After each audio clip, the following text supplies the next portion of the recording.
Yan. Niluto ko na po ang tulingan na sinaing.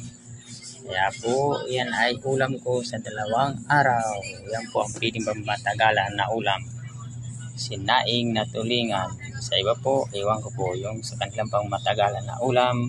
Kaya po ako ay tulingan.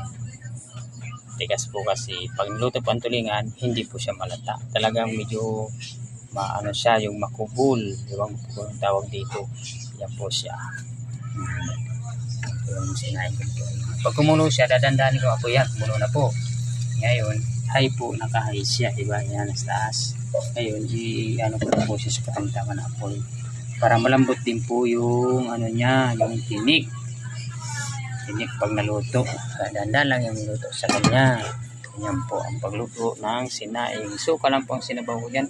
Sili, bawang, sibuyas, luya at minta. May siling green, may siling labuyo. Yan po. Yan ang sangkap niya at meron pa po yung tawag dito.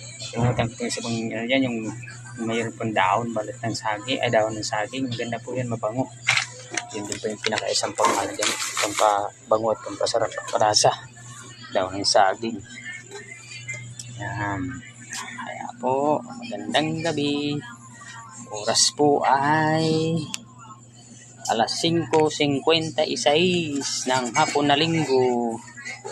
Tambay-tambay po tayo sa barracks dahil hindi naman po tayo kasama sa mga niraras na trabaho po dito sa Metro Town, Las Piñas. Sige po, mga luri.